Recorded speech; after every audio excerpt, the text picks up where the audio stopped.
and now in terms of structure and balance and stuff, we talk a lot about the pelvic area, right? It's like the center of the body, the first chakra and all that.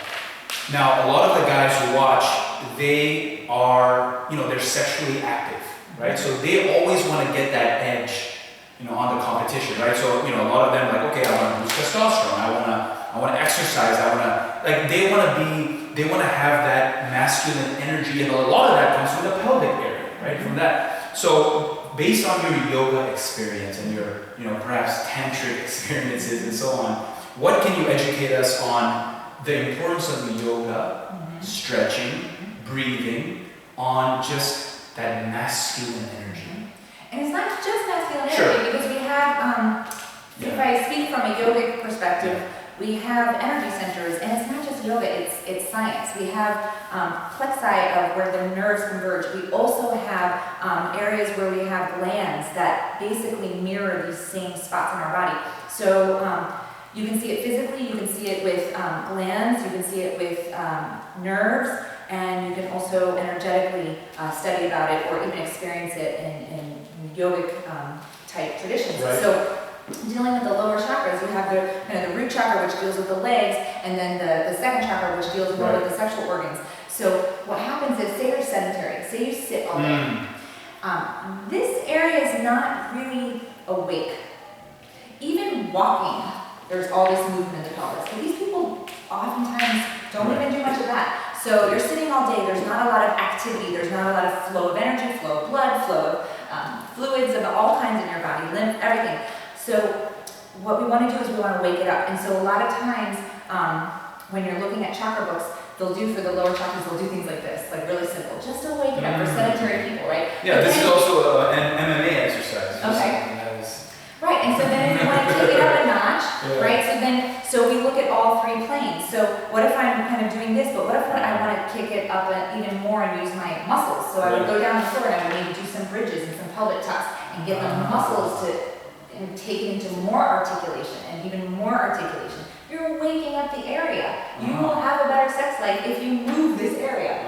So this is truth. This is what happens.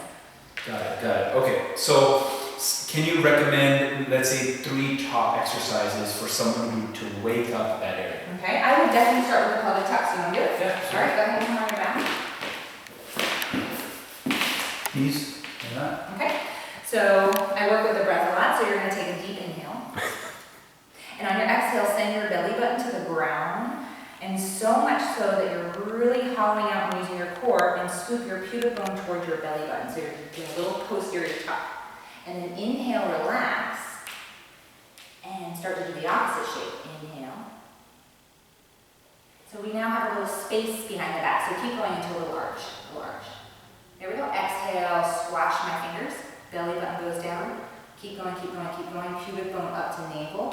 And then maybe you can start to squeeze your pelvic floor, right? And then inhale, arch your back, and release your pelvic floor. So put space between you and the floor. Exhale, belly button goes down. Keep going down. Scoop your pubic bone to your navel. We're going to squeeze our pelvic floor. Have a feeling of almost sucking up your penis into your body. That's really waking up your mula bandha. And inhale, relax. And we're going to put a little arch between your back and the floor. Okay? So that's in this plane. You can also in the same. What is this called? Pelvic tucks. Okay. And it's all this, these 3 different components. Okay. So also pelvic clocks is another good one. So CLO. Like a clock on the wall. Oh. So what you want to do is, like a clock, you want to just roll your hips around in a circle. So you're going to go, and so say you have a clock on your belly, so you're going to go from 12 o'clock, which is the tuck, and then keep going around to 3 o'clock and 6 o'clock. So go ahead, scoop your pubic bone to your belly button. And am I inhaling? You can keep your breath flowing, and then roll it around in a circle, so you feel as though you're rolling each number of the clock. And then when you get to the bottom of the circle, you're going to arch your back a little bit. So that would be 6 o'clock, and then rolling it around. Maybe you'll see it better on my pants. With my pants, you want to see me do it? Yeah. Okay. So rolling it all the way around. So I'm really what I'm trying to do is articulate. So if I have a spot where it's not round, it's more like a sharp angle, I would want to So are you trying to use something more than others, or are you just doing that as best as you can? You're using different things where you go along the clock. When you're pulling your hips under, you're using a little more. But you're just letting the breath flow. Letting it happen. I want that shape to dictate, and then the muscles will follow suit. Got it. Now the first thing you did, that wasn't that. No, the first thing we did was. What's that called? This is the clocks, okay. The clock. So this is pelvic tilt or pelvic clocks, or pelvic tucks, I've heard both. Then we can have, in the other plane, the same plane actually, we're doing. So what is this called? Hip hikes. Okay, do the clock again. Okay, so the clock. All around in a circle. Yeah, I can't do that. You start small, so it might be this small. Okay, I see. Okay. Okay. And then hip hiking. One hip up to the shoulder, other hip up to the shoulder. You might feel, especially with the C curve, Right. actually I want you to have, you're going to feel that one side is very different than the other. So, Okay. I'm just on my back. You're neutral, so try to relax, but there is going to be a little space under there, but relaxed. Okay, so if you hike your right hip up to your shoulder, that has a certain amount of range. Now hike your left hip up to your shoulder, chances are it's a little less range on that side. Yeah, it is. Because of Yeah, the it's very, yeah, it's so. So on the other side, that's harder, you really want to reach, right? Because it's a little less stretched because of the C curve. So this. A little more, yeah. This is easier.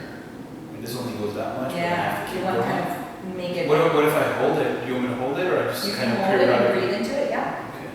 Now I'm probably moving my feet, like not my feet, but my knees and stuff, probably too much. Right, you want to Right. keep this pretty still and just Yeah. keep this in the lateral tilted hips.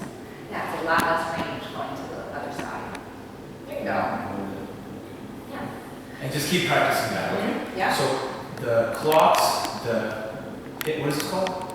Hip hikes. Hip hikes, and the pelvic clocks, and the pelvic tucks. Yeah, so these are all exercises to basically create movement in Got the it. lower top right area. That's awesome. Okay. So you've learned a lot of things, right? And you've learned yoga, being an instructor. You've learned about neuroscience therapy, therapist. You've learned about breathing and meditation and spirituality. Kind of like the one thing you've learned that you want everyone in the world to think about. Now, does this have to do with our bodies, or does this have to do? You know what? Like something that you really want to, because we just talked about, we give a lot of this value to these guys to learn from, which they're not going to get from anyone else. So give them something that is very unique to you that they might not ever listen to. I Something have to say, this is pretty important when you're dealing with pain, and it's not unique to me, but it's something that it's my project right now. Okay. That we hold on to so much. We hold on emotionally and mentally, and we often don't let go. When you don't let go, you hold that tension in your body, and it stays, and it stays, and it stays, and it stays. So what I've come to observe, and of course I've studied this as well, but I'm seeing it, is that all of our emotional garbage, our stress, our anxieties, our negativity, all of that stuff ends up manifesting as pain. So you might have imbalances, you might have a C curve, you might have an S curve, you might have a huge leg length difference. But when you're stressed and you have this negative outlook and emotionally holding on to a lot of that emotional garbage, you're probably going to be in more pain than if you could just let go. So if I combine everything I've learned through my yoga practice and everything I'm seeing with my patients, because chances are they're coming in when they have a lot going on in their lives at the moment, because they're in pain from that. So if we can learn how to let go, I think we can do ourselves a huge favor. So. Wow, that's really a good message. Thinking of that, I thought of another question for you. That will be the last one. Okay. If we think back 300,000 years ago, we had cavemen and stuff. We talk about a lot of primal stuff in this channel. They didn't know shit about this stuff, and they did fine. Mm-hmm. So why should we care? Why should we think of all this stuff, like, do we really need this? If yes, why? So, with our ancient ancestors, they had some advantage physically because in order to eat, they had to be physical. So physically fit people will more likely not fall victim to their imbalances as easily. They're strong, their back's strong. If you have a strong back within a scoliosis, you might not fall into the, collapse into the weakness as easy. All right, so they have that advantage. Not only that, the stressors of life and then modern technology. Right. So we have a lot more of that going on now. Not only that, processed food. So the study was showing, fructose corn syrup. there was a study using cats with limb length inequality, and they showed that after just several generations, maybe 2 or 3 generations of their natural wild fare versus processed food, canned food, and the dry cat food, they started noticing more anomalies within the body with the processed food within a couple generations. So that was the other element. So our ancestors had a little bit of they had all organic, no pesticides, no MSG, or, so they definitely had that advantage. They were active in order to live and eat. They had to be active. They had community. They had a sense of belonging. I mean, we feel so isolated. I mean, there are a lot of factors, but there are reasons why we have to care because we've evolved. This is it, 2016. This is it. Now, I have such a sense of my own body, and it's really great. When I went to the chiropractor, I was using all this lingo, and she was like, wait, how do you know all this jargon? And I'm like, oh, because I understand my body now. Yep. So, we urge all of you to also learn about your body, because in today's world, a lot of people are all focused on this. Like, how do I become smarter? How do I learn more? How do I read 1 book a day? It's not that, man. It's like, understand your blood flow, understand your breathing. Like, now, during the day, I consciously and mindfully breathe.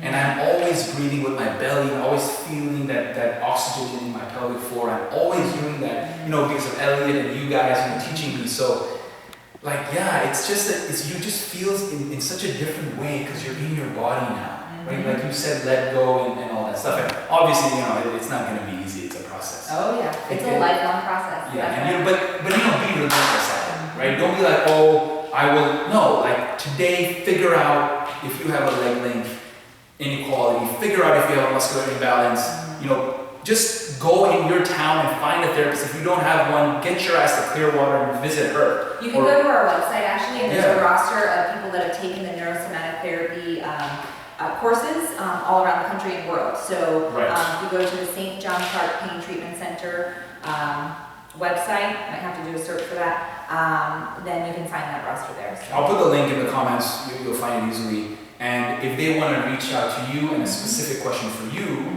you can contact the clinic. They don't give a shit about me. How do they do it? They can contact the clinic. Perfect. Yeah. Perfect. Okay. Thank you. That's it. This is Doc Testosterone, and I will see you next time.